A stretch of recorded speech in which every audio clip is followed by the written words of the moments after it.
નમસ્કાર મિત્રો, કેમ છો? આશા રાખું છું તમે બધા સહકુશળ હશો.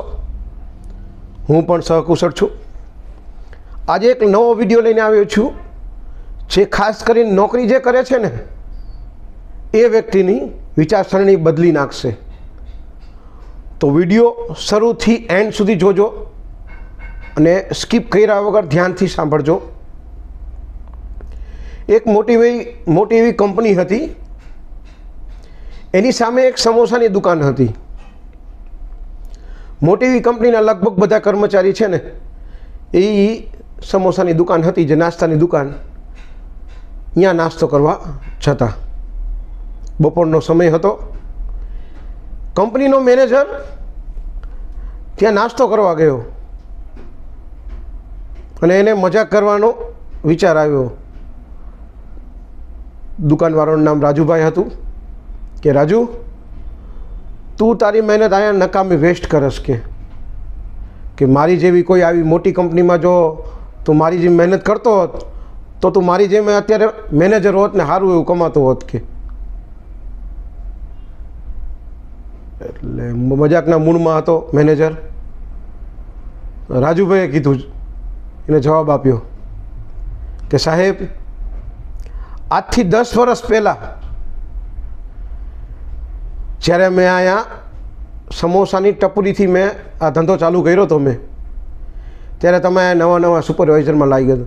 ત્યારે હું મહિનાના 1000 રૂપિયા કમાતો ખાલી, અને તમે સુપરવાઇઝરમાં લાગ્યા હતા ત્યારે 10,000 રૂપિયા કમાતા. મેનેજર સાહેબ કે બરાબર છે. એના આ 10 વર્ષ થઈ ગયા. હું ધીમે ધીમે આ 10 વર્ષમાં ધીમે ધીમે પ્રગતિ કરી.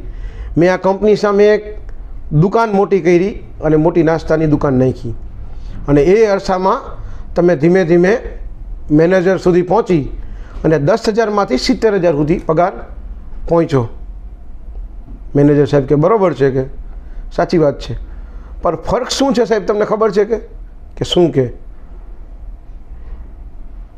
તમે 10,000થી 70,000 રૂપિયા સુધી પહોંચ્યા છો, અને હું 1,000 રૂપિયાથી આજે 2 લાખ રૂપિયા મહિને કમાઉં છું સાહેબ. પ્લસ હું મારી રીતે ફ્રી છું. મારે કોઈને પૂછવું નથી પડતું કે આજે મારે રજા રાખવી છે કે નહીં, આજે મારે પર્સનલ કામ છે. તમારે જ્યારે રજા રિપોર્ટ ભરવો પડે, 5 દી અઠવાડિયું રજા કહેવું પડે કે સાહેબ મારે 2 દિવસ પછી રજા જોશે, બરાબર. આવી રજા ચિઠ્ઠી તમારે 5 દિવસ અગાઉ 7 દિવસ અગાઉ લખાવવી પડે. જ્યારે મારે કોઈ ઇમરજન્સી દવાખાનું આવી જાય તો મારે કોઈને પૂછવું ન પડે. મારા માણસો છે જે એ કામ સંભાળી લે, મારો ધંધો પણ ચાલુ રહેશે, બરાબર. અને જ્યારે તમે રજા પડશે તો રજાનો પગાર કપાઈ જશે. પ્લસ બીજી એક વાત સાહેબ કે મારો ધંધો મેં જેટલી આ 10 વર્ષ મહેનત કરી છે, મારી અત્યારે જે 2 લાખ રૂપિયા ઇન્કમ છે એ સેમ ટુ સેમ ઇન્કમ મારા છોકરાને બેઠી મળશે.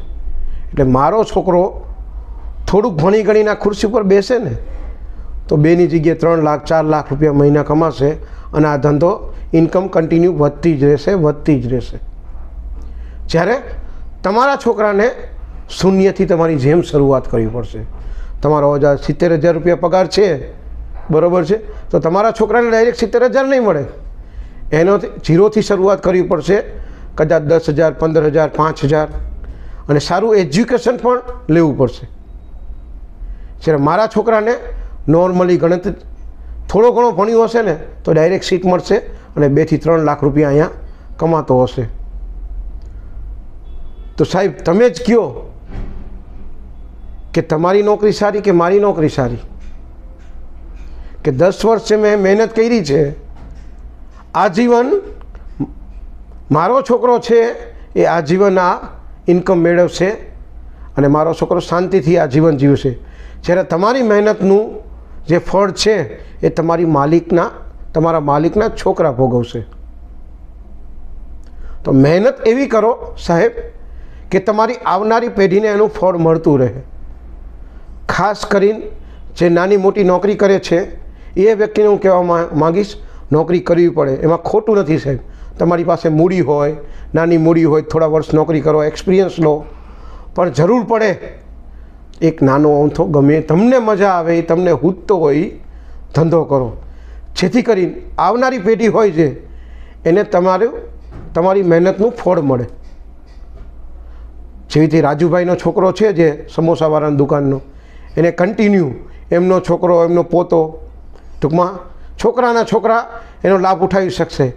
જ્યારે મેનેજર છે એની એક ઉંમર થશે એટલે નોકરી છૂટી જશે, એના છોકરાને બીજે ક્યાંય નોકરી ગોતવી પડશે અને ઝીરોથી શરૂઆત કરવી પડશે. તો દોસ્તો, તમને આ સ્ટોરી કેવી લાગી એમાં કોમેન્ટ સેક્શનમાં કોમેન્ટ કરજો. તમને સ્ટોરી ગમી હોય તો વિડીયોને એક લાઇક કરી દેજો. ચેનલ ઉપર નવા હો તો સબસ્ક્રાઈબ કરી લેજો. આવડા નવા મોટિવેશનલ નવા વિડીયો હું તમારા માટે લાવતો રહીશ. તો આજ માટે બસ આટલું જ. જય હિન્દ, વંદે માતરમ દોસ્તો.